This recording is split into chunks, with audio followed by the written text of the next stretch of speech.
now. Right Right now. Right now. Right now. Right now. Right now. Because it's time to right now. Emma, welcome to the Right Now community. I am so stoked to have you on the stream, and especially at the beginning of the Create Right Now podcast. But before we get into it, we're going to do a speed round. So we're going to do some fun speed round questions. Your goal, see if you can answer them as quickly as possible. We'll see what we can get into. I'm terrified, but it's going to be great. Terrified. Okay. You're like, points for Gryffindor. Yes. No, I'm Hufflepuff. Oh, you're Hufflepuff. I'm a Ravenclaw. I was like, okay, no. I can approve. I can accept the Hufflepuff. I'd like to be Ravenclaw, but Hufflepuff. Well, I guess we've answered that question already. Okay. Starting at the top. If your social media brand had a tagline, what would it be? I should be writing now. I love that. You and many, many other authors out there, I'm sure. What's the weirdest or funniest question you've received from a writer or reader? Why would you want to write romance? That is just so bizarre to me. Why wouldn't you want to write romance? And why would you ask a romance writer that? So strange. Why would you want to write romance? Like, romance is literally like one of the most popular genres right now. It's the most popular genre and has been for who knows how many years. Yeah. That's what I say when people ask why would you want to write fantasy? And I'm like, yeah, it's awesome. Yeah. Let's see. If you could separate your writing journey into 3 chapters, what would their titles be? I can't do this. Oh, maybe I can do this. Oh, yikes, I do this. I can do this. I can't do this. Maybe I can do this. Oh, I absolutely love that. All right. If you had to delete all but one social media platform, which would you keep and why? Instagram, because it doesn't tend to have so much kind of hate and all that rubbish on it, and it's where most of my readers are. Oh, so it's the community, the Instagram AuthorTube community, Authorgram. I like Bookgram, whatever it's called, is actually very, very supportive on there. Yeah. I've met some really cool authors on Instagram. Let's see. Okay, this one's going to be a hard one. So this you might have to pick favorites here. Okay, come on. Which character that you've created is your favorite? That's easy. Mr. Darcy. He's an evil cat in one of my books, and I completely love him because there's a guy that you think is a hero, but he's not, and Mr. Darcy attacks him, and quite rightly so. Mr. Darcy the cat. I absolutely love that. We did a choose your own adventure story with the community back in November, and the protagonist was Hermes the cat. Nice. And it was we've written a couple stories with him going through the underworld and then him dealing with his 7 lives or his 9 lives. It was interesting. So clearly Mr. Darcy, Hermes spinoff. What do you think? Yeah. I think, although Richard's just reminded me in the chat about Houdini the goat. That's another one of my characters. Goat? He was a pet goat, but I kind of hate him, but love him at the same time. If I had a pet, it would be a dragon. Well, that's just asking for trouble, honestly. But maybe I just want to spice life up, and that will be like the right type of trouble.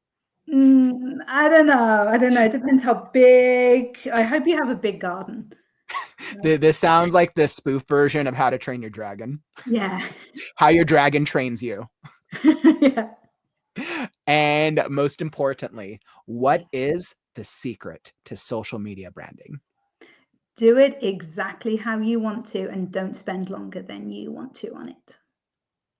I absolutely love that. That is a great question, Emma. And I know we're going to be hopping and deep diving more into it. And let me first welcome everybody to the Create Right Now podcast. Welcome back to season 2, as we are diving into author interviews and writing conversations as I invite experts, authors, and writing enthusiasts into the community for a sit down as we kind of talk through different parts of what it means to be an author. I'm Kaufman. I'm on a mission to help the writers with the process that it takes to be a writer. 410 consecutive writing streams and counting, and many, many more. Welcome to the community, because it's time to create right now. So thank you all for joining us. Today, I've invited our wonderful fellow guest author. Emma Bennet is an author of 15 books. She writes romance, nonfiction for writers, and children's picture books. She also works as a creative writing instructor and a freelance book coach. Emma is also a fellow author tuber and helps support writers with author life and book insight over on our YouTube channel. Please help me welcome our friend, Miss Emma Bennet, to the stage. Welcome, Emma. Hi, thank you so much for having me. Thank you. Really, thank you for joining us today. For anybody who doesn't know you, is there anything you want to share with the audience about yourself? I am extremely lucky in that I am able to devote my working hours to writing. So we were talking about this before we started recording, and we do appreciate that a lot of our audiences often work full time and are trying to fit writing around that. So yeah, I am extremely lucky that I get to do writing whenever I want. I also get to do developmental editing for my friends and for anybody else who would like it, and book coaching, as you said, as well as teaching creative writing. I live in Wales with my husband and my 4 children, although 2 of them have deserted me currently to go to university, and they are my priority. So my writing, although I can do it whenever I like, I do have to obviously fit it around other things in my life. Thank you so much for that, Emma. I have so many questions that I want to dive into you today with social media branding, with author branding. I feel like we could probably talk about author branding for days. So it's always like, well, what are the right questions? Now, for all of our community that's joining us, what we're going to be going over today, we've broken this up into a few categories. We're going to be talking about crafting the author brand. We're going to talk about growing a readership. We're going to touch upon the algorithm. How does the algorithm of different social media platforms affect you?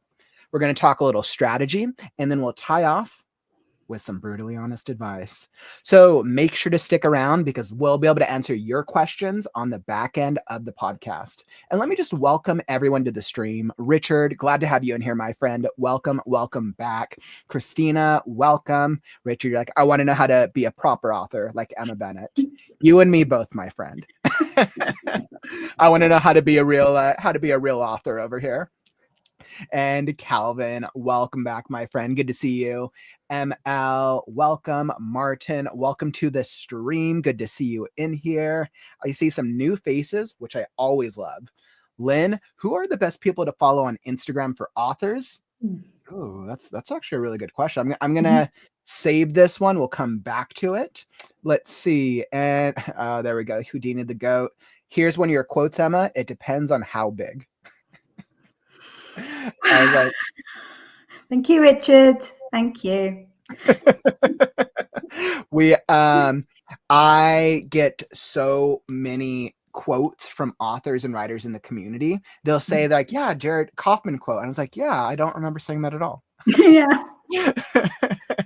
Let's see. JC, welcome. And Nil. Glad to have all you here in the community, my friends. So going right into it, Emma, first off, thank you for joining me today. I'm very, very excited to be able to sit down and talk about author branding. I love this conversation. When we were talking about different ideas for author branding, what I loved and appreciated was that was one of the first things you gravitated towards, but it was that idea of most writers don't want to do branding. Most writers don't want to do social media. They just want to write. Yep. Why do you think that is? We're writers. Most of us are introverts. We love our stories. We love to escape into our stories. Social media is real. Why would we want to deal with the real world? Why would we want to invite all these people who we don't know into our lives? It goes completely against what a lot of us actually want to do with our time. But unfortunately, it is a necessary evil. I say that by no means am I saying that you have to do anything. You know, if you are not comfortable showing your face on social media or doing anything on social media, that is completely your choice. But you will miss out on a lot of readers, but also on a lot of interactions and a lot of community, which can be really, really useful as well. I absolutely love that. And I can totally see that would resonate with a lot of writers in the community, because when a writer thinks about writing a book, I think inherent or in that initial idea is like, oh, I'm going to go to a cozy cabin and write a book for a few months, or I'm going to write it on the weekends when I have time and it'll be awesome and these ideas are great. And they don't always think about the branding side of it, the necessity of it. Maybe they're like, they know social media is a thing, but I don't think there's always that awareness of that. You almost have to have some type of online presence in this day and age, especially if you're self-publishing. You're expected to have it. I mean, definitely, because I'm a hybrid author, but I'm mainly traditionally published. You know, my publisher expects me to share things on social media. They're absolutely fantastic, and they never say to me, you know, you have to post, you know, twice every week on Instagram and 3 times every week on X or anything like that. But I am expected to. Let's face it, though, a writer's life, it's not glamorous. Yeah. So behind me is fairly tidy at the moment. Okay. It's not like I don't even normally sit here when I'm doing writing. Honestly, I'm normally in a corner on my sofa. I am covered with blankets because we live in an old Georgian house and it is freezing in this house. Yeah, so like on camera, the on camera angle is like perfect cozy writer life with the bookcase. And then you go off camera and it's like, this is what writing's actually like. Yeah, you know, I've got my laptop on my knees. I've got various notebooks all around me, cup of tea there. You know, and it's a complete mess. If I was to take a picture of that and stick it on Instagram, I'd hope that people would unfollow me, honestly, because it's not hashtag writer life, you know? So it's actually taking us away from our writing because we're going, okay, I need to post some things. So, you know, right, I'm just going to set this up, you know, so that it looks a little bit more presentable, and then I can take a picture and I can make sure that I've got the hashtags and things like that. And it really and having all the logistics, so it goes out to the right people. Yeah, exactly. Awesome. So I think that's an absolutely great start. Now, where I like to put myself for a lot of writers, I'm like, okay, let's just assume that we have a bunch of writers who might not have any social media presence yet. If I'm a writer and I'm working my first book, or maybe I've been writing for a while, but I'm like, hey, I'm starting to think about what that looks like. Where should a writer start if they don't have any social media presence yet? Okay, so what I would advise is that you should start with one social media to begin with, so that it's not completely taking over, especially if you are just writing your first book. I am very anti this advice that basically as soon as you write your first paragraph, you know, you're an aspiring writer, you have to be on all the social medias and you have to be sharing your journey. Like, chill, calm down. Why don't we just get a book written, see if this is something that you actually, you know, want to do? Because so many people start a book and they might write half of it and then decide that it's not for them. So start with one social media and do a little bit of research. Think about, first of all, what would you like? That's the most important thing. What are you most comfortable on? Personally, I loathe TikTok. I do not know why. There's just something. I think I'm too old. Possibly. It's kind of interesting, especially because romance and TikTok are very closely tied together. It's absolutely huge on there, but I just cannot. It's just, I find it really annoying. Yeah, I think I'm just too old. And no, I'm on there and I post things on there, but I don't interact, you know, the way that you should for a social media presence and everything on there, because it's just not for me. So that's the first step, is to think about what you like, check them out, see what's going on. You know, it might be that you're already on Facebook, you know, to keep up with friends and family or something like that, for example. So you know what Facebook is like. I imagine most people are on at least one social media platform. I feel like most people are, but then that brings up a good follow-up question with that. So let's say that I myself, maybe my favorite thing is Instagram. But if I write in a genre that is more popular, like let's say I'm more of a nonfiction writer, which Yeah. could do very well And you on need to go LinkedIn, to probably. X. Yeah. X, Yeah. absolutely. Yeah. Does that still apply if, let's say, like I want to be on Instagram, but my readership is on X or LinkedIn? Yeah. So that's my second point, is that you need to do some research and you need to work out where your readers are, and really you should be where your readers are. If you are not comfortable though with that social media for whatever reason, then it's really not the end of the world. Just go for the second best. If you like, if you're happy with that, I like that. So that way they don't get burnt out after posting on something they don't like. TikTok. I'm more comfortable on Instagram, and there are plenty of romance readers on Instagram. So that is where I focus more of my efforts. So it has to be creating a balance, I think, between those two things, what you like and where your readers are. And also, actually, a third thing, what's going to be most useful for you, because Facebook, for example, and X to a certain extent, has a wonderful community on there. And Facebook, you've got some fantastic groups. I've got a group on there called AuthorTubers Assemble, which is just a really cool name. I love that. That gives such an Avengers vibe. I love know, that. That's what I was going for, but it's just it's a private group for AuthorTubers to join, and we share videos on a Friday, but mainly it's if you've got a question, even if it's really stupid and you just don't know what to do, about something with YouTube, you can pop it in there and someone will be able to help you. And it's just I absolutely love that. And what's that? So that's a community, one of your communities on Facebook. On Facebook, yes. It's a Facebook an invite? Group. Is that an invite only community? No, you can just go and search AuthorTubers Assemble on Facebook. And there you go. Anybody who wants to join, who wants some more strategy, AuthorTubers Assemble on Facebook group. Facebook groups are so incredible. Yeah. So, that is one brilliant thing about Facebook, but the rest of Facebook is a little bit old fashioned when it comes to book marketing. Yeah, well, it's because it's pay to play, right? Like you can do organic, but to really get the reach, it's really pay to play, which is unfortunate, but that's their game. Yeah, it's the way that it is. So, I wouldn't necessarily advise anybody to do Facebook as the only thing, but like I say, for the groups in particular, for kind of community writing support, it can be really useful. So when you're thinking about building up your social media presence, how would you recommend that writers' social media presence can reflect their themes or the emotions that they're writing about in their books? Is there a way to match that? Yeah, I think that this can be really difficult for some people, because that is a big ask, especially if you're a writer who's just starting out, and maybe you're wanting support from a community. So to go into it thinking that you need to do that much with your accounts is that's a lot, and that's a lot of pressure. I do think that your social media should mirror, if you like, your writing genre, at least.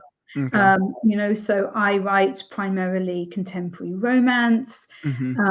So, for example, I don't comment on anything political, because it doesn't kind of go with that brand, if you like. Okay. I will, if I'm not talking about books, I will share pictures of my dogs, or if I've gone somewhere for research, there's a lot of cakes on my social media, but it's very light. I don't like to say it's pink, but we could go as far as to say it's pink. If it was to be described, it's pink. And that it kind of gives that overall vibe of like romance, because romance is really it's gentle, it's soft, it's romantic, it's there's nothing hard there, there's nothing controversial, and that's done on purpose, because that's what readers are wanting from me and from my books.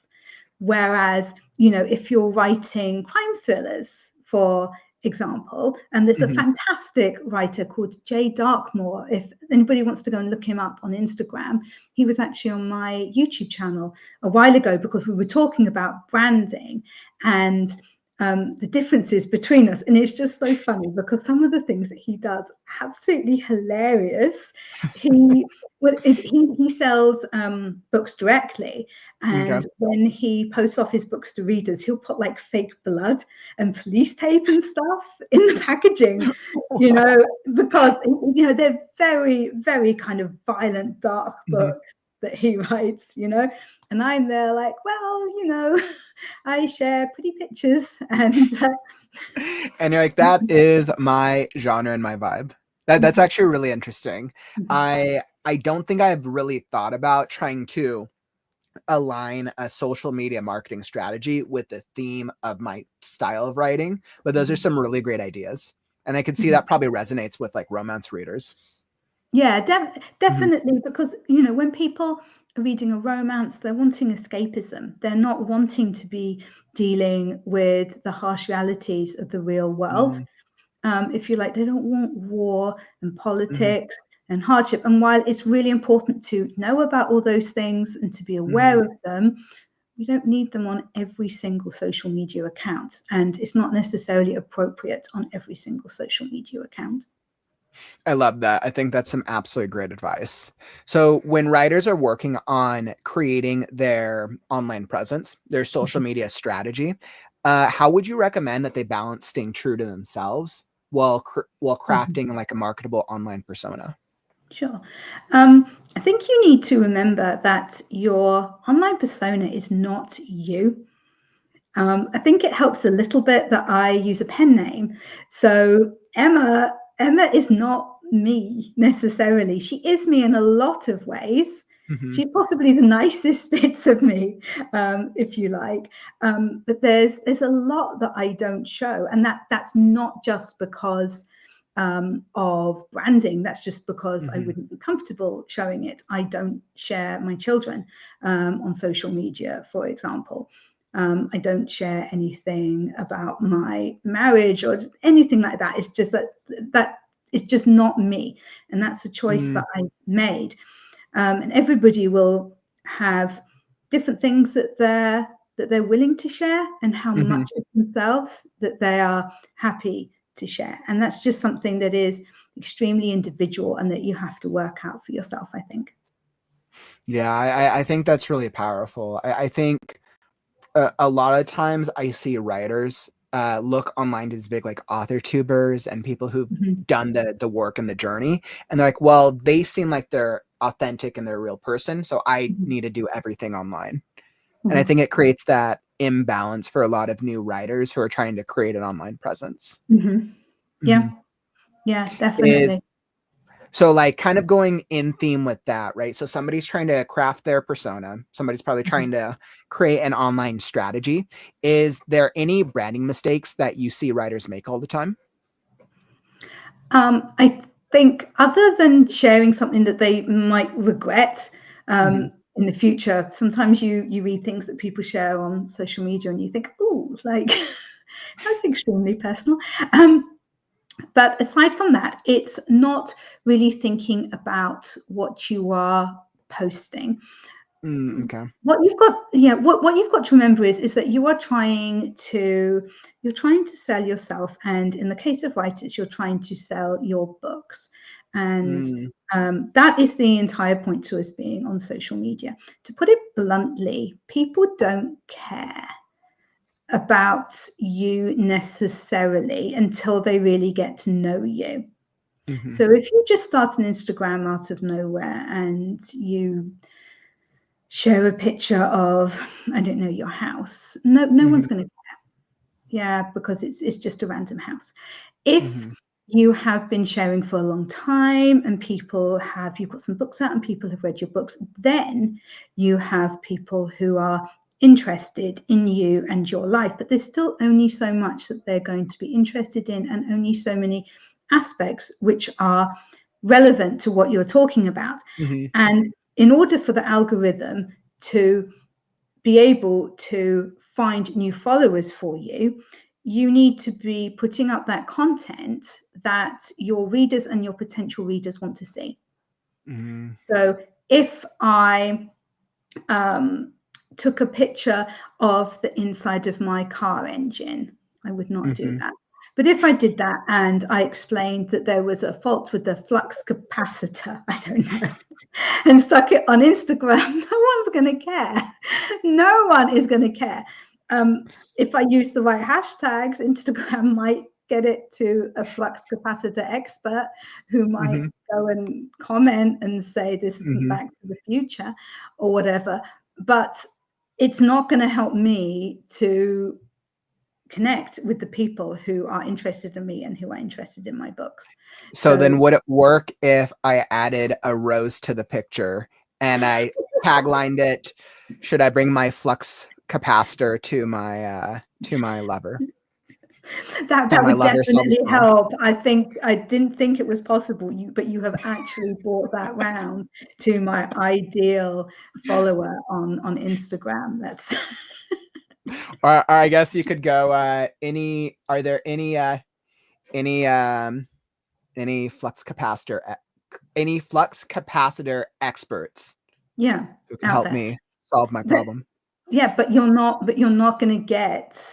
So the flux capacitor experts, they come flooding in and they're Mhm. commenting on how the left phalange is loose on it, but they're not then going to go and buy one of my books because then they're not the right readership. And then when I Mhm. bizarrely go and post a picture of a delicious piece of cheesecake in a lovely coffee shop that I've been to Mhm. the next week, they're not going to be interested in that, and they're not going, I'm not going to get interaction with them on that. So you Mhm. have to be aware of your niche and what your readership and your potential readership actually want to see from you. Awesome. I think that totally makes sense. Now, before we pivot into the next section, Lynn had asked a great question. Mhm. Do you have any recommendations for people or authors to follow on Instagram? Are there any So ones that have really stood out to you, maybe in terms of mhm. like how they post or maybe consistency or something that's really resonated with you? So it's Jay Darkmore, who I mentioned before. He does an absolutely fantastic job. It's very, very different to what I do, and Mhm. he posts so consistently. I mean, Mm. it would drive me insane to do that. And what was the name again? Jay Darkmore, Jay Darkmore. yeah. Awesome. Oh, thank you. Richard's just put it in the chat there. So what I would recommend is not necessarily specific authors to follow, but to use hashtags and to have a little search around there, particularly with authors who write in your genre and even more specifically your subgenre, if you can, so that you can see what other people are doing and other people who are very successful on social Mhm. media. What do they share? How often do they share? And what is it that they're doing that is getting most attention from their Mm, community I on like there? that. I really, really like that. I think Penumbra had a great additional question here. What Mhm. inspired you to write nonfiction, help books for indie authors? I just had some stuff to say that I thought would be useful and that I'd gone into a little bit on my YouTube channel. I have Mhm. a playlist on there, Social Media for Writers, which is absolutely full of videos. I basically did a challenge each month on quite a few of the different social medias where I kind of looked at my profile, I pimped it, I did Mhm. lots of research into what other people were doing, what other people were recommending doing, and tried it out myself to see what happened. Mhm. And then my first nonfiction book, which I wrote, was there we go, let's get it in the right way. Reader, I tweeted him a writer's Mhm. guide to social media marketing on Twitter X, which was actually written while it was still Twitter. And then as Mm, I was about to release it, it got rebranded. it became X, which was really, really, really annoying, to be honest. But these things happen. And yeah, so it was basically, I could see that there were people who wanted this information and just to be able Mhm. to go into more detail than I was able to do in my videos. Mhm. I like that. So you kind of took some video concepts and then you basically expanded that idea and theme into a book. Yeah. I like Exactly. that. I've heard that strategy for nonfiction works very, very well sometimes. It's awesome. So I feel like if I want to improve my X, formerly Twitter game, I need to now go check out your book. Definitely. Absolutely. Yeah, I would say X is definitely one of the platforms that I think it's one of the lower platforms that I don't invest as much time into. Mhm. I'm on all the platforms, but right, it's how Yeah. much time do we have to invest? I'm of the Yeah. mindset where I have like the home one. I Mhm. take a very Gary Vaynerchuk approach in that I believe in being on all platforms, but you Mhm. have the majority of your time on one, but Yeah. then you take a break at the other platforms, right? You spend time on the other Mhm. ones. You have to. The goal is obviously you want to be as consistent as possible. Do Mhm. as much as you can with the time that you actually have. Exactly. Yeah. Mhm. Exactly. You know, if you tried to be on all of them and do all the things that you needed to do on all of them, it would drive you completely insane and you would have no Exactly, time or right? energy left for anything. There's a reason that that big authors and big like content creators, author tubers have a lot of content put out because they hire teams of people Yeah. to do that type of thing. Yeah. So what we're going to do is we're going to hop into growing a readership. But Mhm. before we do that, if you're finding any value from this stream, don't forget to follow and subscribe. We're here every day with the Right Now community. What was that? 400 plus consecutive streams and counting. If you're looking for daily writing sprints or author interviews like our Create Right Now podcast, critique streams, we have our book club coming up and the Fated Fantasy Fiction Contest in the spring, then make sure to tap that follow or subscribe button and you'll be alerted when we go live. All right, Emma. So as we pivot and I go into growing a readership, because obviously like the goal of doing the author branding is we want to be able to build up our readers. We need to Mhm. spread the awareness. That way, not only do they buy the books but they want to keep buying the books and become a reader. So I'm going to throw this down here. So when I think about what it means to grow a readership, what would you say is your number one tip for turning followers into actual book buyers? I would say to be authentic. It's really, really important that what you give of yourself on social media, and you should by no means give all of yourself on there, but that it is authentic and that it is truthful. And that Mm-hmm. way people will want to bond with you. They will be following your journey and wanting the best for you, and they will be interested in reading your next book.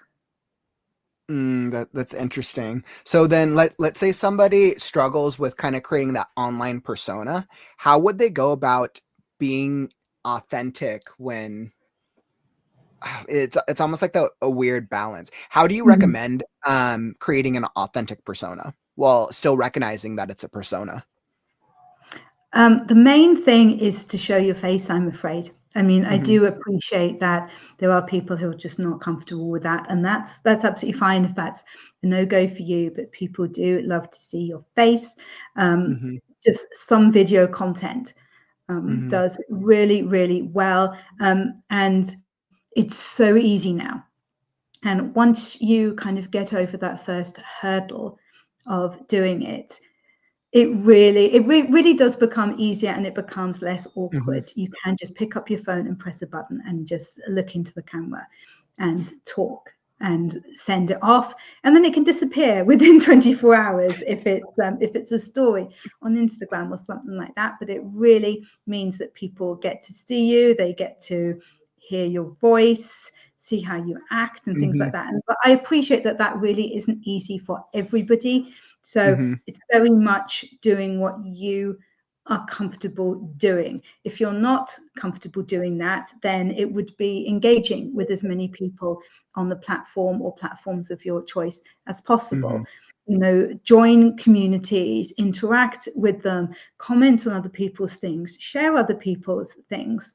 You know, Mm-hmm. it's not just about you. It's called social media for a reason. It's social. Mhm. So get involved in that community, get to know other people, and they will get to know you. That's some absolutely great advice. As I was looking over on your YouTube channel, I was just curious how many videos you had done so far. And Oh, you have over 610 videos, which is incredible work, by the way, over a long period of time. And this is something that I always tell writers when they ask me that, because like I said, I've streamed now over 400 consecutive days. It took me about 45 days of streaming to 1 to 2 people to kind of get the hang of my presence before more and more people came to that. That was 45 days of streaming myself until I kind of got a hang. And by the time I hit 60 days of consecutive streaming, I was like, okay, I feel like I had like a good on-stream presence and what worked for me. And I mean, I kind of just live in a stream of consciousness these days. So it's like, I'm like used to this now, especially because I focus more on live streaming. But I'm curious for your journey, how many videos or like how long did it take you of posting online to kind of get to feel comfortable doing, whether it was videos, streaming, or just being on camera? Oh, I'm still not comfortable on camera. I'm still not. This morning, honestly, so I'm in the UK, so it wasn't until kind of like almost 9 p.m. this evening that I needed to be ready to go on camera. I woke up, honestly, and I'm so happy to be here, but I woke up grumpy because I was going to need to put makeup on today. Like, I got to put the face on for the world. I was like, oh, are you kidding me? Seriously. So then I was like, well, fine. As I'm putting the mascara on, I'll film a video as well, and I'll film a short while I'm at it. And then it's kind of appreciating it as part of the job, I think, is the way that I get around it. And okay, so like I was going to be on camera for you today. So it's like, fine, I'll film a video earlier as well. And yeah, I guess it does get easier. Still, I can't watch myself. My voice is so annoying. My face is so annoying. Everything about me is annoying. Like, I can't do it. But I like that you're so overly critical of yourself. That's great. I feel like that'll probably help you stay humble forever, especially when you keep like selling all these books and you become even bigger and bigger. You'll still have that love of humility, which is incredible. And by the way, I don't find your presence or annoying at all. So Richard does. He's just said Emma's annoying. You're like, Emma is annoying. But then we got Andy. Hey, what's up, Andy? Emma's awesome and always modest. Aww. I completely agree with that. And by the way, I saw Mantle, welcome my friend. And Courtney, you had a great call out. You're like, love this discussion, saved a playlist because this information is so helpful. Agreed. I always tell viewers that I bring on some guests because I really want to help the community, but there's like a part of me that's selfish because I just really want to like improve as well. Like, I feel like if I just like learn from everybody, I'll figure it out eventually, whatever the secret is to being an author. So diving back into growing a readership, how important is storytelling in building a compelling social media presence? Again, I feel that the idea of needing to add storytelling in is putting a lot of pressure on people. I can see the idea and I can see how it can be built into social media campaigns and how it often is organically. But I think that if we go into setting up social media marketing as an author with all these ideas that we need to have this aspect in it and this aspect and this aspect, it makes it very overwhelming. I think the main thing is that you are doing what you're comfortable with and that you are constantly tweaking things to work out what is working for you and what is working for your readership. Like we were talking before we went online, you were saying that you're trying this for this season and you tried this before and it didn't work and things like that, and you've got your awesome hat and things like that. And so it really is I think allowing it organically to develop as it needs to, with what you're happy doing, and also being aware that sometimes it will ebb and flow. So, I for agree. example, when I do NaNoWriMo each year, and for not last year, but the year before, I was filming shorts every day, just with an update Okay. of what I was doing, and obviously posting them on social media. And they were quite popular, and people were getting involved and commenting on and things like that. By the end of that month, it wasn't the writing that I was glad to be done with the writing, because it was a lot of writing, but it was that stupid camera in my stupid face every stupid day. Because the thing about me is I will procrastinate as well. I will procrastinate for hours, and then it will get to 10 p.m. at night, and I'll be like, oh, come on. Like, what are you like? You're supposed to be a professional. Do this properly. And I will finally, I'll write as much between 10 p.m. and 1 a.m. as I will have done earlier in the day, I will have been faffing around all day. And then at the end of it, to have to put that stupid camera in my face when it's all dark, the lighting's rubbish, you're exhausted, and you're having to talk into that. And so while that was great story building, if you like, in that people were following, and they were saying, okay, so, I've written a lot of books, have, and I've published both nonfiction books, and I'm traditionally published as well, which I think people find very interesting. They can also see that, like, sometimes it's a mess.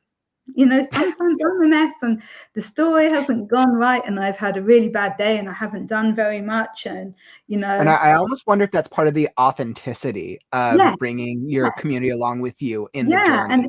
and Because that's things that people deal with, right? So being able to feel like, oh yeah, I deal with that as well, feels very, very authentic, and would make me feel closer with somebody that I follow online, especially an author. Yeah, and it does. And so from that point of view, that's great story building. And I did it for a month, and then on the 1st of December, I was practically ready to hurl my phone out of the window. I was like, I do not want to see that thing. I do not want that pointing at me at any point. I'm going to be a troll now. So I think this actually, it was too much.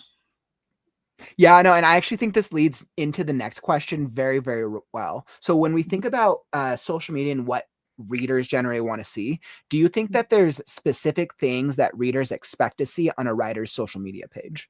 When they think of this person as a writer or an author, I expect to see these types of things.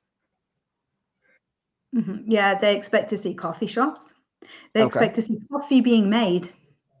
That's a big thing, isn't it? The coffee being made. To see the coffee being made. Oh, that's an interesting one. The coffee being made is a big one. Yeah, I think writing updates. Obviously, you're going to share if you've got, if you've just signed a publishing contract, if you've just got a book out, if you've got, if you've just been shown the cover of your book. Hi, new people in the chat. But yeah, they.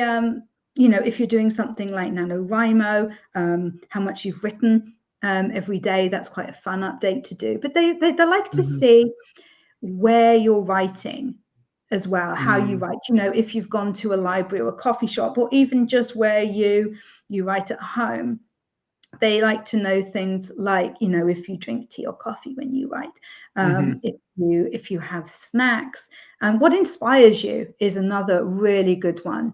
To share, how you get your ideas, what helps your creativity.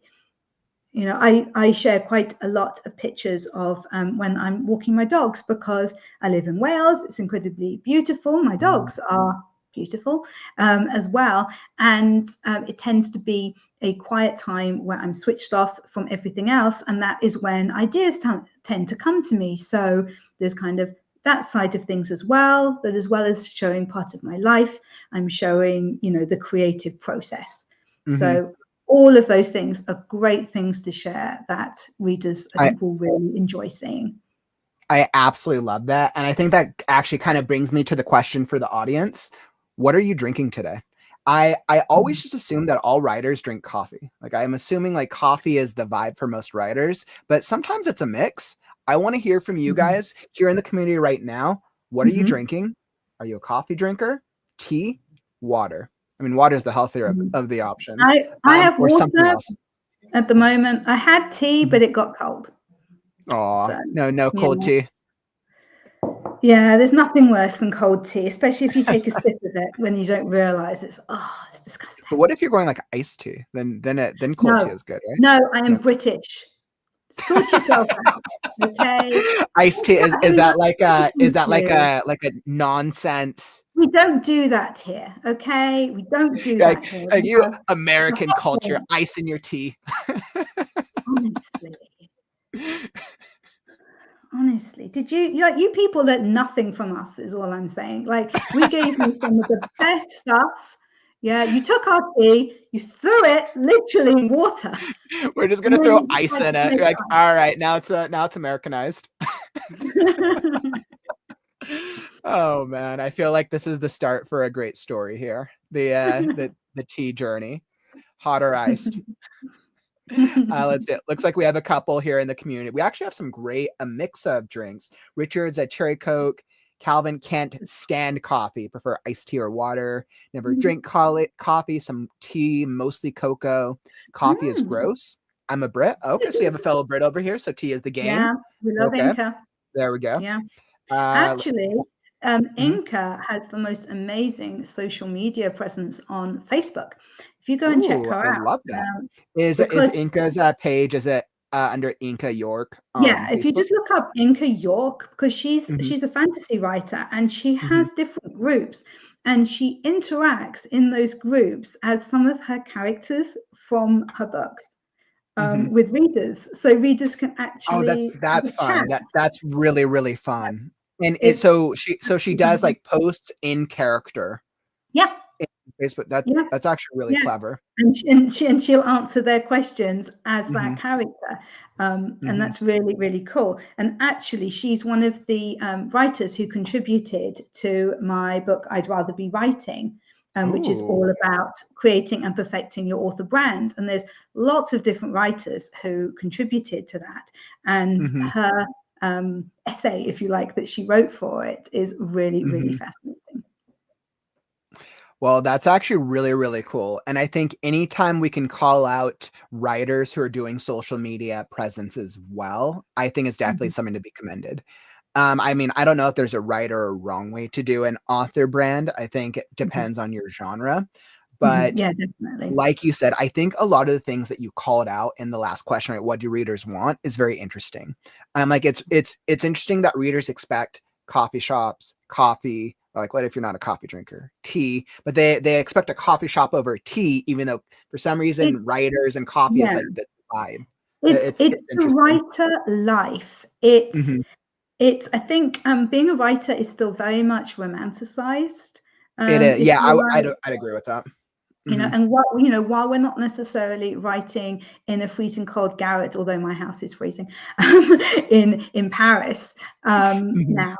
Yeah, there is still very much that urge to understand creatives and to learn more about their lives and just how they manage to create these things, including the little details, like whether they drink tea or coffee or Monster Energy drink. In the case of Leslie, I would not like we saw a couple energy drink. Like Monster Energy drink, but I'm a reader, not a writer. Okay, there we go. Emma, I was like, we learned to make tea in Boston. Yeah, again, you were using cold water though, weren't you? You know, I've seen you guys with the cold water and the tea bag and putting it in the microwave. Like, I cannot. I mean, you microwave tea, right? That's how you do it? No. All right. You're like, well, how was, somebody's going to ask me, like, how was your conversation with Emma today? I was like, yeah, we learned so much. I learned how to make tea properly. From a British person. Oh man. So I think this actually leads into another great question. So when we think about how difficult it is for writers and growing a readership, like you said, it's romanticized. There is a lot of romanticized elements of what people think it means to be a writer in this day and age. And I think that romantic ideology leads to a lot of negativity.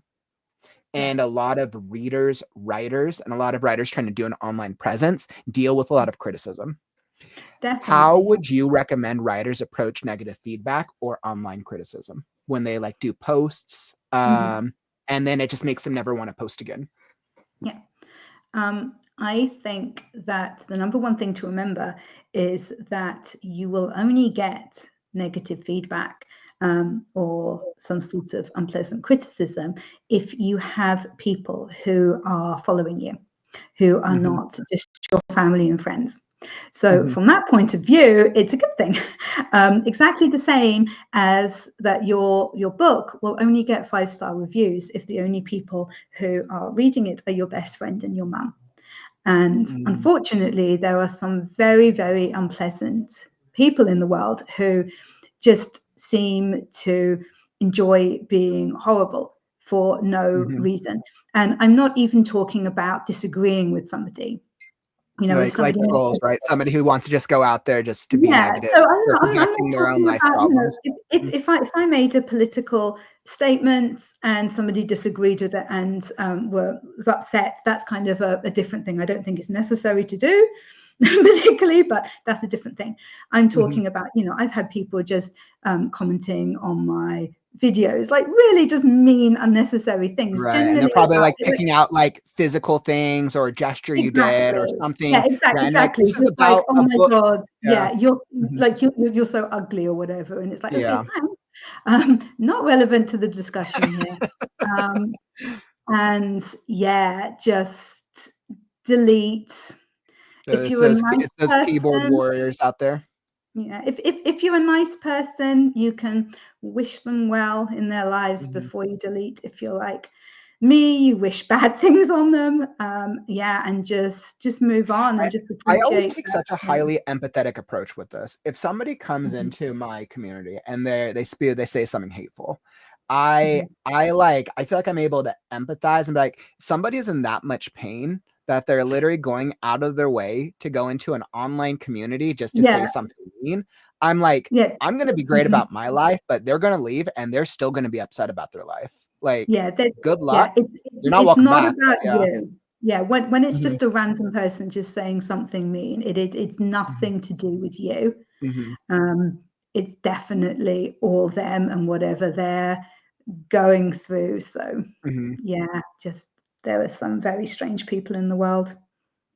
So do you think it's really just a matter of like, I need to have like be tough, have kind of like a thick skin so that when people say something mean, it doesn't affect me?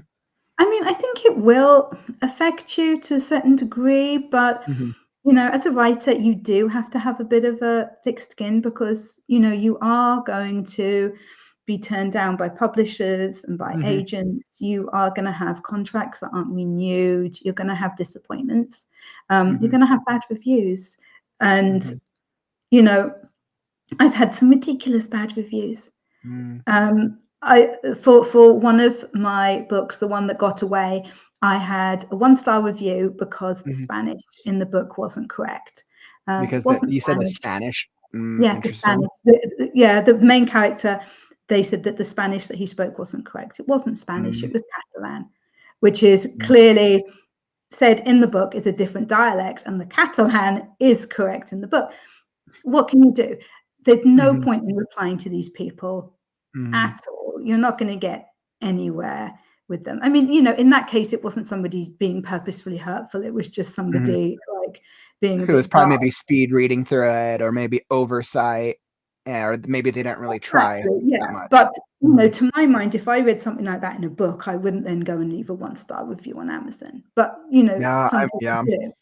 You That know, makes sense. I mean, you know, yes, and I don't think it's fair to say that you just have to have a thick skin and kind of just let it go, because that's going to be harder for some people. But I think generally, I've been doing this for a long time now, and I've had quite a lot of it. So yeah, to an extent, you just go, oh, fine, It's almost there like we you've kind go. of learned from experience to be able Yeah, to let the things go and just move on.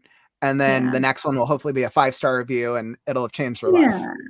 And I think maybe as well, as you get older, you're Mhm. just less willing to engage in the rubbish and the stuff that Mhm. isn't important, I think Mhm. is what I found. So whereas it might have upset me more 10 years ago, I'm like, this isn't important.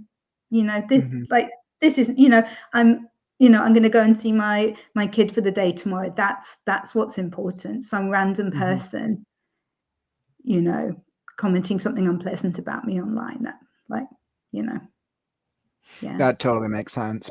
I think that's some absolutely great advice, Emma, Thank you. because I know that writers of all styles will deal with feedback, both great and negative and challenging. And I think Mm, trying to distinguish the difference between a troll, somebody who's just trying to be mean, somebody who mhm, just didn't like the reading experience, and then somebody who maybe didn't understand it, I think yeah. is where those distinctions lie.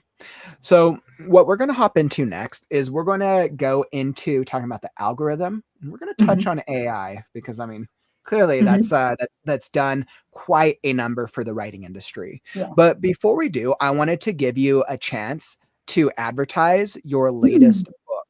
Is there any what's the thing that's out? What's your latest? What are you focused on pushing right now? Yeah, okay, so this isn't my latest book. Mhm. This book was out in April of last year. It's called The Baby Okay. Plan, but it is completely free as an ebook at the moment on Amazon. So yeah, if you do want to get a copy of that, then head over to Amazon and you can download it completely for free. All of my books are on Kindle Unlimited anyway, so if you did want to read any of them, then that's the easiest way to do it. It's one of my favorite books, actually. It's about a woman whose estranged sister dies suddenly in a car accident, and she is left to look after her baby niece that she didn't know existed. And just as she's coming to terms with this, the baby's father, who only knew that he was a father a few days ago, turns up on her doorstep, and they have to work out how on earth they're going to look after this little girl together. So yeah, it was a lovely one to write. It was actually very funny. At the Towards the end of the book, there's like a big breakup, and the heroine, it's set in Brighton, in the south of England, and she goes off because she's really upset, and the hero is trying to find her down at the seaside, and she's gone off in her car, and he's driving along trying to spot her car, trying to spot her, and he finds the car and pulls up alongside it, and then he goes looking on the beach for her. Anyway, so my husband, he reads through all of my books and gives me feedback, and he wasn't happy with my hero doing this because he didn't think it made sense. He wanted my hero to slash her tires so that she couldn't get away if she came back to the car. I was like, I can't have my hero doing that. That's terrible. He's like, yes, but it makes complete sense. If he doesn't see her and she goes back to the car, she's going to drive off, and he's not going to be able to tell her what he But then the wants. reader's going to be like, your hero is a tire slasher. No, I'm like, It's some I can't have aggressive, my like, hero. Like, that's not how I want my hero to come across. But good to know that that's what you do. well, I think that's absolutely great, Emma. Thank you so much for sharing that. I linked I placed the link for the Oh, baby thank you. plan over down in the YouTube chat for anybody who wants to go check it out. And like you said, it's free right now through Mhm. Kindle Unlimited. So that's absolutely incredible. Anybody who's enrolled through KU could get access to the book for free. So Yeah, well, very, very it's cool. free. It's free without Kindle Unlimited at the moment. It's on a free Oh, it's promotion okay. anyway. Yeah, so you can just download it for free or read it through Kindle Unlimited. Awesome. Thank you so much for sharing that, Emma. I think that's very, very great. And it sounds like your husband is such an integral part of your alpha beta reading experience. All right, awesome. So I think the algorithm. Mhm. I think when we think about the algorithms and we think about algorithms and AI, that's always such a hot button issue Mhm. topic Yeah. in this day and age. So with algorithms constantly changing, how do you stay ahead of these different social media algorithms without burning out?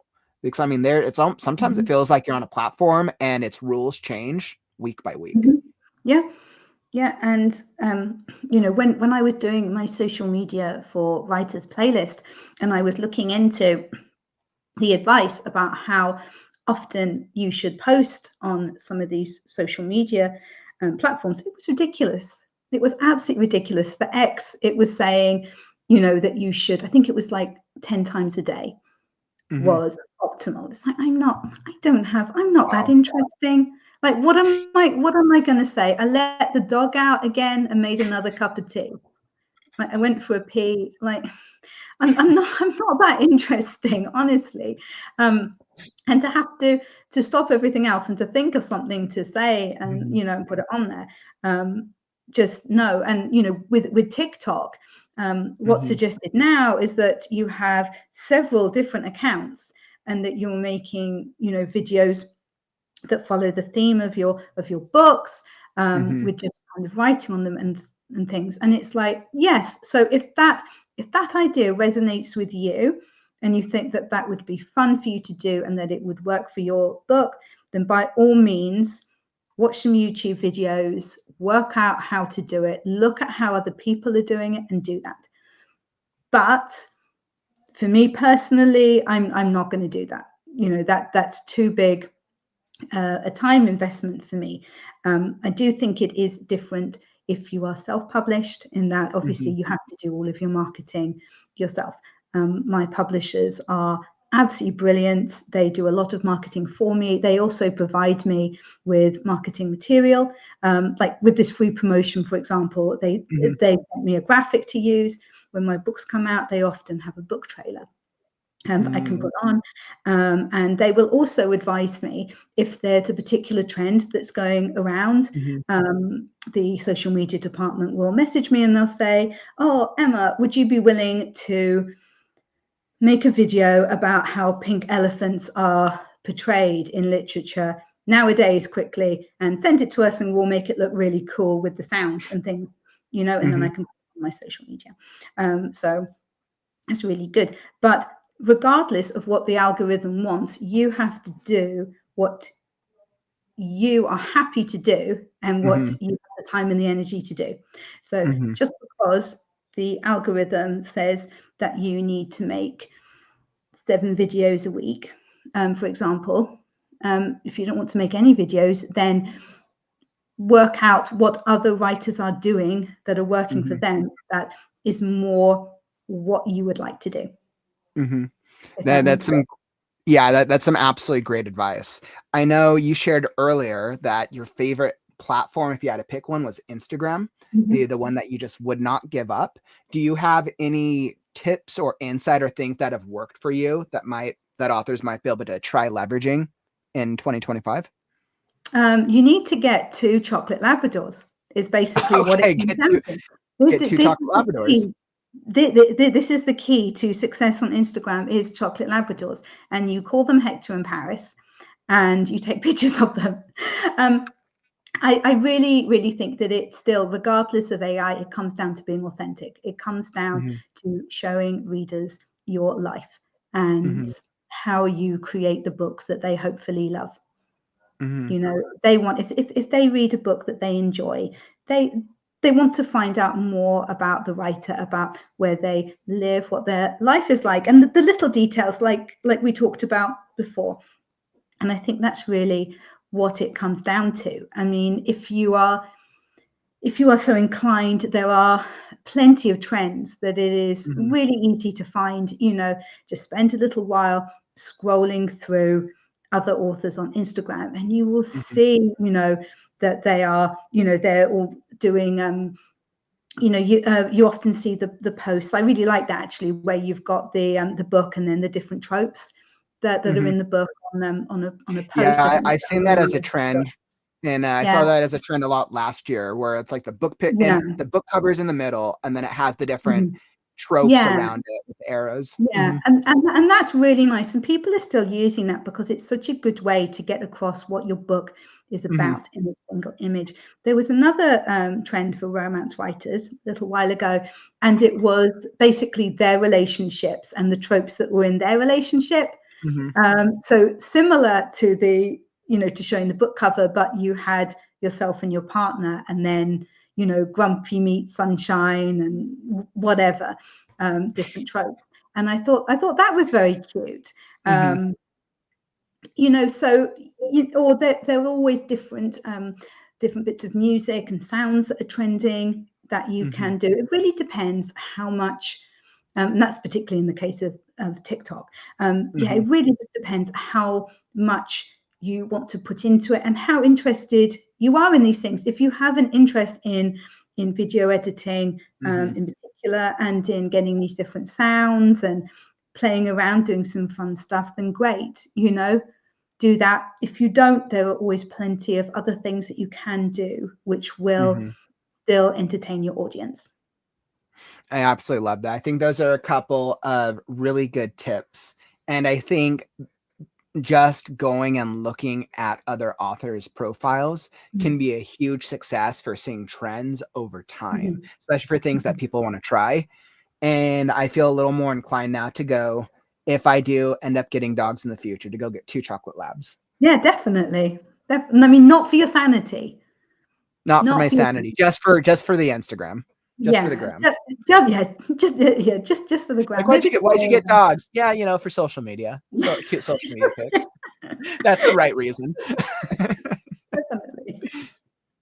Oh man, I love that. So pivoting over to AI, which AI I know is on the minds of so many writers in this day and age. So I guess first off, from a general sense, how do you feel about AI as it pertains to the writing community? So AI, I think, is amazing and wonderful and will do fantastic things for the world. We can already detect breast cancer 5 years earlier than we could. We can, thanks to AI. But when it comes to the writing community, I think it is very, very easy for it to be misused. And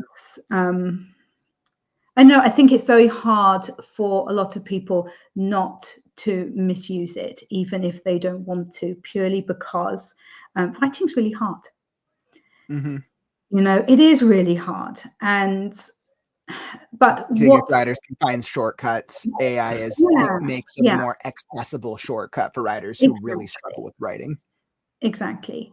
Where do you draw the line as to what's acceptable? Because if you use Grammarly, well, that's AI.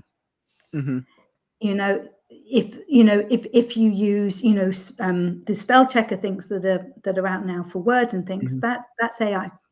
What's interesting is things like spell checkers, they've always been around, right? It's always been a thing, but now it's more of like now it's more.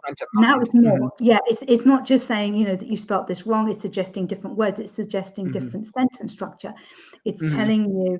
So on the one hand, if you've got a grammar thing coming up saying that this sentence is too passive, for example, so that might help you to improve your writing.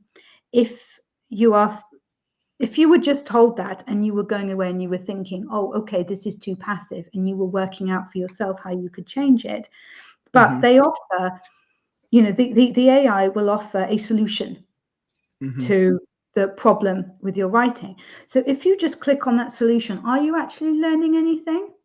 Are you improving your writing, or are you just clicking on the way that the AI says that your writing should sound? And that's not you.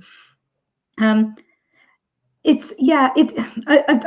really don't know where the line can be drawn. I use basic version of Grammarly to pick up spelling and grammar mistakes, as I do too. I find, but with everything else, I find they're like, it's a tool, right? Yeah. It's a tool Yeah. for the process, not a replacement. Yeah. But, okay, so we say that's acceptable. That's a tool. Okay. Mhm. If you want a plot for an espionage thriller, is it okay to go to Chat GPT and ask it to come up with a plot for a 70,000 word espionage Interesting. thriller set in London in the 1980s, involving blah blah blah? Is that okay? And then it's giving you the outline, and then you write the book. Because to me that wouldn't sit right with me. Interesting. So if an AI were to be involved in helping with somebody with the brainstorming, aspect, it's every writer's choice, and I'm not saying that people shouldn't do that. I'm saying that for me, I would not be comfortable with that. I wouldn't feel that I would connect with the story, because I would feel I was maybe writing somebody else's story. Yeah, and it sounds like that's something that you get a lot of enjoyment and fulfillment out of, is that creative part of, this is the story, coming up with the ideas and developing the world and plotting it, and then giving that task that to moment, an AI. when you go, when you spot something. I was in a coffee shop with my husband the other week, and we were sitting having a chat, and this guy came in, and he was dragged across the coffee shop by this massive husky straight into the loos, and he entered the loos, stayed in there for a good few minutes, and then came out and was dragged back out of the coffee shop.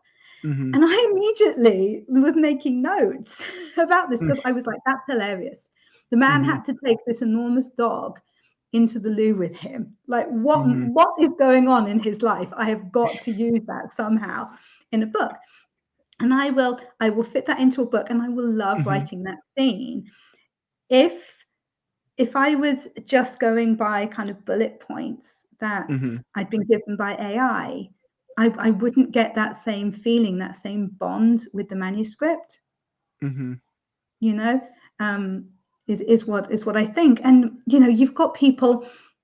I'm a developmental editor as well, and I typically edit romances and thrillers and children's books. But for some reason, I had somebody who contacted me last month asking if I would edit an economics textbook for high schoolers. But it was completely AI generated. Interesting. Okay. He said, I'm the writer of this book. I was like, you're not. And it's AI generated, but I thought I should get an editor to look over it before I published it. I was like, no, so I just wrote back and I said, I'm sorry, but I don't work with AI generated content. And, and that was that. But that, it's just so easy to misuse it, is the point I'm trying to make. And I genuinely that makes sense. And I think there's that. I think then the fear becomes more palpable for writers who are not upfront about their use of AI, and then when they're caught on the back end of, oh, you used AI and you didn't say you were using AI.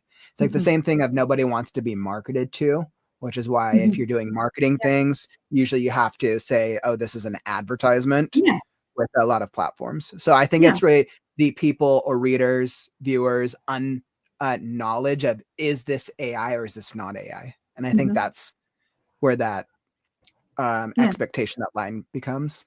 When I think about the branding side of it, how do you think AI is going to change how authors brand themselves, for better or for worse? So like outside of the writing, when we think about like social media. I think AI is making it much easier for authors to be able to produce much more professional looking content for their social media.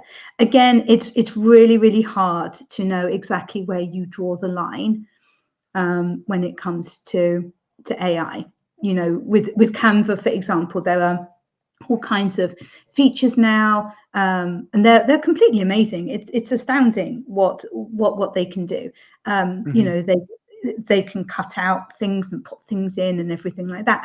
And so it is much easier for writers to produce professional looking content. So it's useful from that point of view.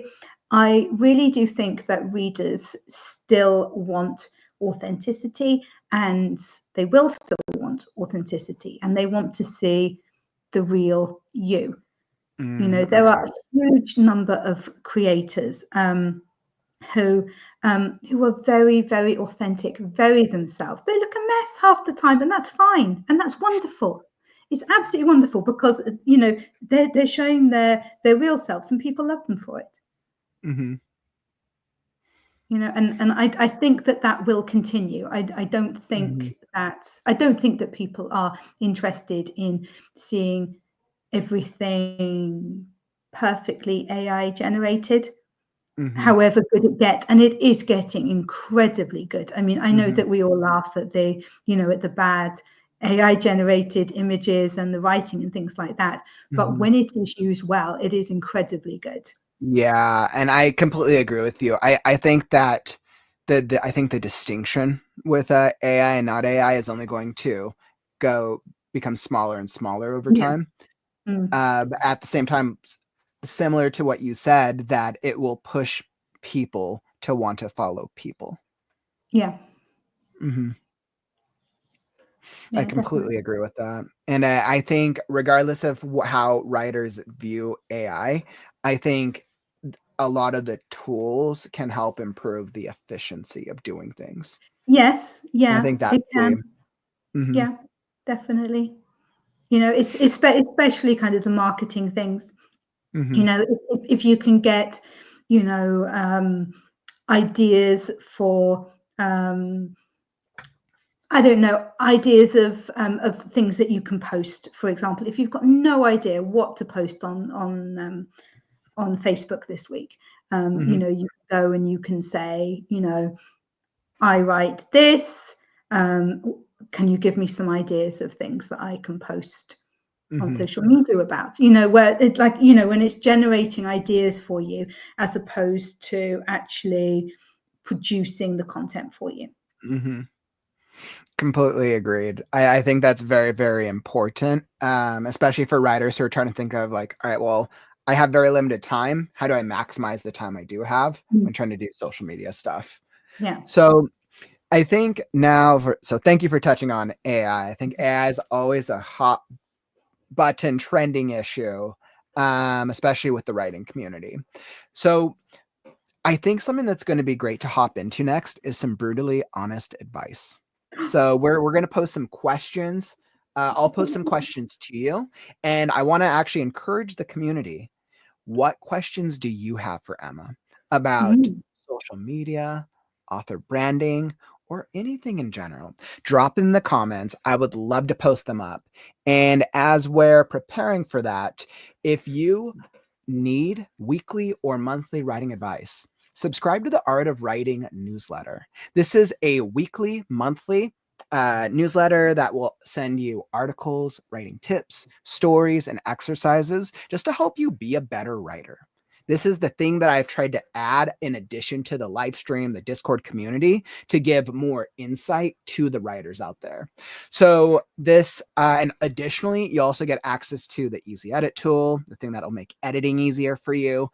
And for those of our live stream community members, you'll get the weekly live stream schedule on Sundays before they get posted to social media. So that way, if you want to know when we're streaming week by week, you should subscribe. The Art of Writing newsletter subscription link is linked down in the YouTube description down below. All right. So I wanted to get that ad in. So bringing this up to some brutally honest advice. All right, Emma. So this is the time. So this is the moment where I want to be able to challenge you and like what type of like advice do you really want to give to authors? And I'm going to be starting this off. If you had to give one brutally honest piece of advice to writers about social media branding, what would it be? What it would be is that readers should really be interested in your book, they're not that interested in you as a person unless it relates to your book. So don't overshare. Don't overshare. So do you end up seeing that a lot where writers are posting like too much?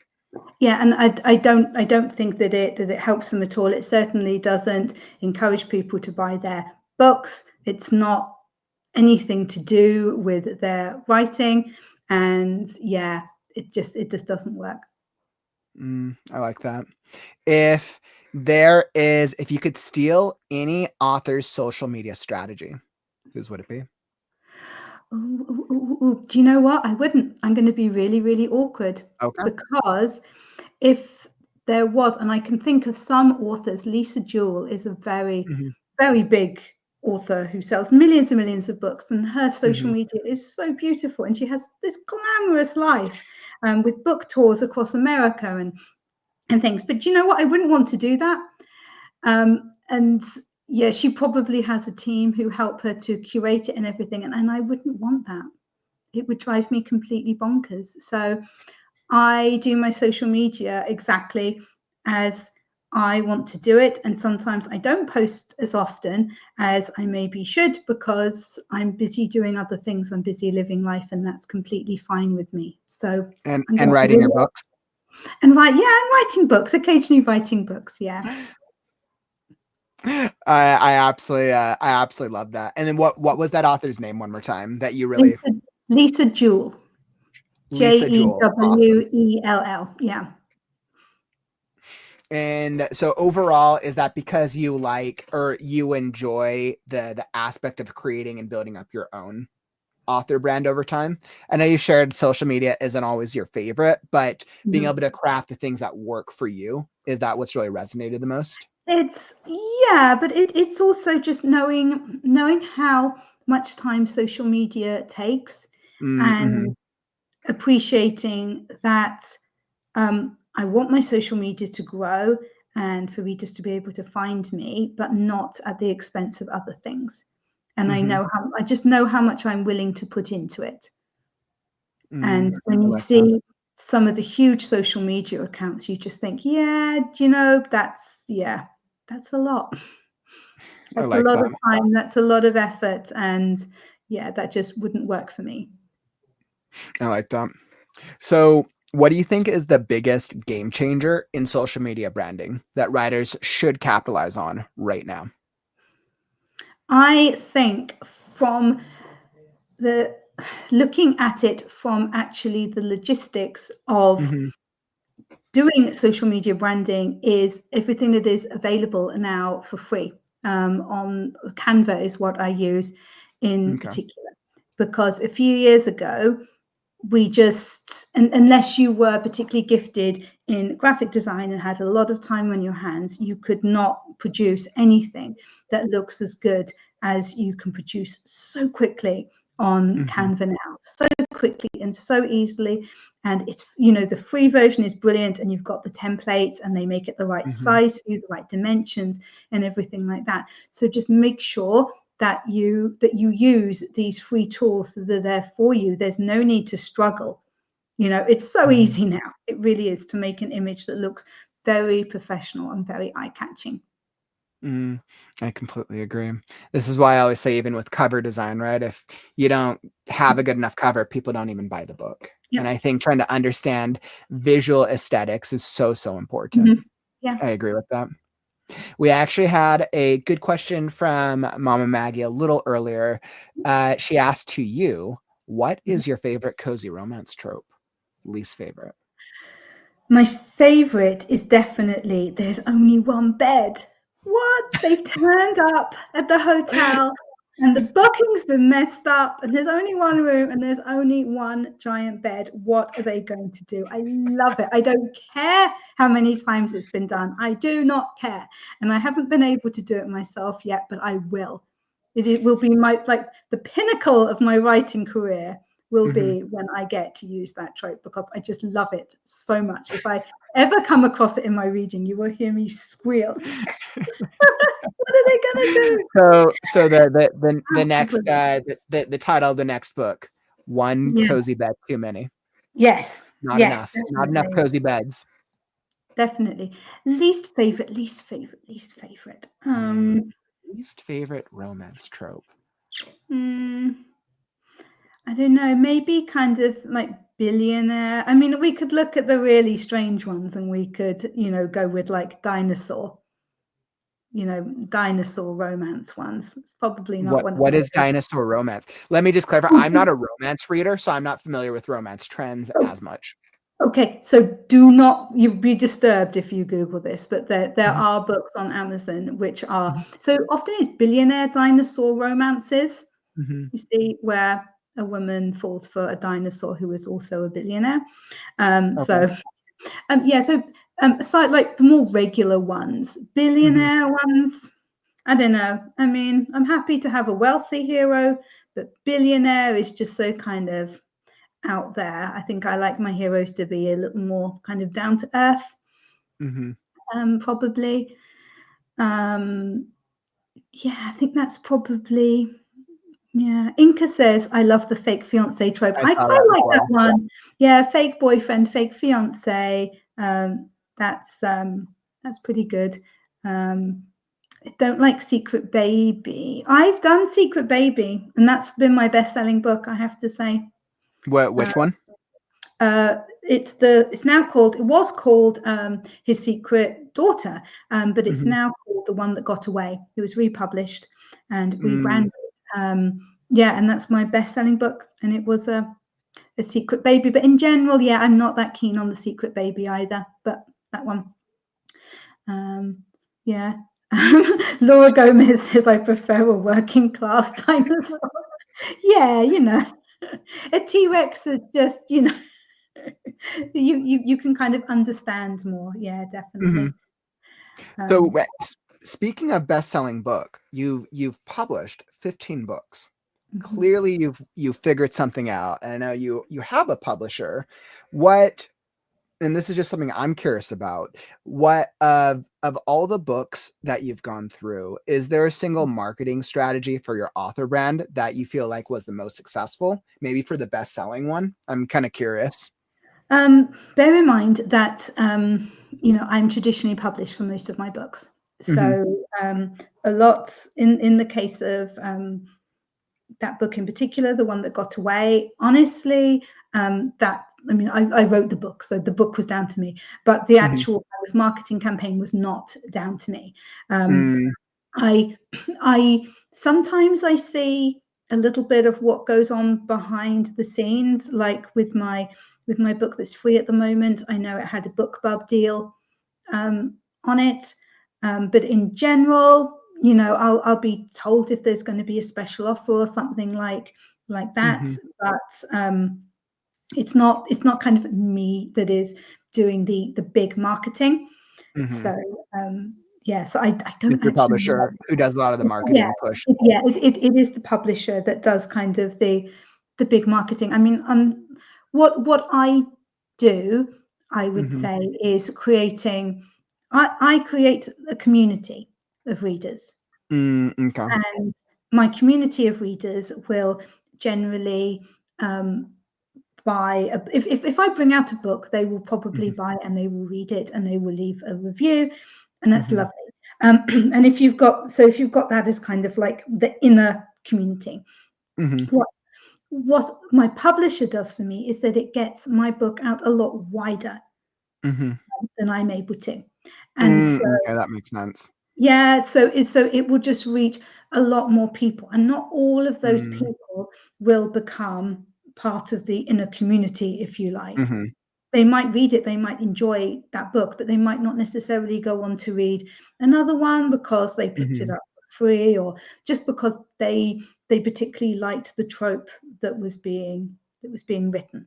So there's kind of two sides to it. So I'm not saying that what I do to market my books is completely useless by any means at all. It does sell books, but not to the extent that my publisher is able to. They're just able to take it wider and just reach more readers. That totally makes sense because they have more reach. So would you say that one of the things that have worked the best for you personally outside of your publisher is the community building aspect of it? Yeah, definitely, Mhm. definitely. And, YouTube has been Mhm. a big part of that Oh, as well. yeah. Um, Mhm. it drives me mad when people say, well, your YouTube video is for writers, not readers. And it's like, well, yeah, but if you're a writer and you don't read, then there's a bit of a problem there. I actually made a video about that a little while ago and how important it is as writers to Mhm. read plenty and in different genres. So in actual fact, I'm getting all the information about my books across to a fantastic audience who are very likely to read them, not just because Mhm. they are readers, but also because they are forming a bond with me because they know me. If they've been to my Okay. live streams, I used to try to be very professional Mhm. and and do things very properly. And it didn't work because, I'm a mess. So, eventually I just accepted that in the middle of my stream, a dog might start barking, or, Mhm. you'll often see my husband passing me a cup of coffee Mhm. or tea, or, something would stop working or whatever. Mhm. And I think people kind of appreciated that I was Mhm. there. I was building a community, but I'm also like completely human and more flawed than most people. Honestly, I'm such a klutz, and it would go wrong. I would knock things over. I'd, bang against things and everything, and or they'll follow my videos, and Mhm. I'll be talking about something, and my dog will poke out of the bush from behind me when I'm filming in the garden, or whatever. And it all kind of adds to, just people realizing that you are human and you're like a friend to them and understanding Mhm. you, and you're not some, figure that's out there just, ethereal, almost writing books, you know. Mhm. And I think it makes people understand that people can write books. Regular people Yeah. can write books, you know. Mhm. You need to sit down there and you need to put one word in front of the other until you get to the end of the story. And you don't have to be perfect, if that makes sense. I think that makes perfect sense to me. A lot of writers I see, they'll have this idea that their draft, the book has to be like a certain level of Hmm. perfect, even though it's a rough draft and it's going to be Hmm. changed and revised and edited, especially Hmm. for first books too, right? Sometimes writers just Yeah, need to write that yeah, first book so they can yeah. grow as a Yeah, writer. and I think it really helps other Mhm. writers to see as well when if you've got an author who's written, several books and they've been quite Mhm. successful, to then see them when they struggle, to see me go, okay, people, like I did at the beginning of the year, this is all going wrong. I'm stopping for a while. I'm going to finish eating the Christmas cheese and I'm going to do a load of baking and basically chill for longer because I need to, Mhm. and not just to see here's my beautiful new book, and it's a number one bestseller, and but I've just signed another contract or whatever, to see all sides of Mhm. life. Well, I absolutely love that, Emma. I feel like I have learned an exponential amount about author branding today just by hearing some of your insights. And I know one of my biggest takeaways personally is that I need to up my tea game and then go get some chocolate labs. Yes, yes, this is the key. Yeah, yeah, definitely. As I'm thinking about closing off the podcast, I always have to ask my guests one Mhm. final question. If tomorrow was your last chapter in the book of life, Mhm. what quote or philosophy of your own making would you leave behind for the readers, writers, or authors of the world? Oh, oh, um, always strive for your happily ever after. There we go. Always strive for your happily ever after. Yeah. I love that. Always strive for your happily ever after. That is a beautiful quote. Emma, thank you for joining me today. This has been an incredible, incredible conversation. And I can tell from the writers in the community and the chat that they got so much value out of it. Thank you so much for having me. Mm-hmm. If for any writers who want to find out more about you, where should they go? Probably easiest just to find me here on YouTube. Mm-hmm. I'm just Emma Bennet, I think, on YouTube. But there's also my website, which is www.emma-bennet.co.uk, which I think is linked in the description down below as well. Awesome. And I just dropped your website link down in the YouTube chat. Both Emma, your the website and Emma's YouTube channel is also linked down in the YouTube description. So for those of you guys who want to continue to follow Emma on her journey, and I know I continue to learn a lot because Emma, you do a lot more writer tip technique videos than I'm able to put out right now. So I know there's so much wealth and so much knowledge. So Thank you so much for joining me today, Emma. It's been an absolute pleasure, and I am sure we'll have to have you back in the community. Oh, lovely. Awesome. So as I'm tying off the show and we think about creative writing on the morrow, we'll be back tomorrow with an update. The live stream experience is changing tomorrow.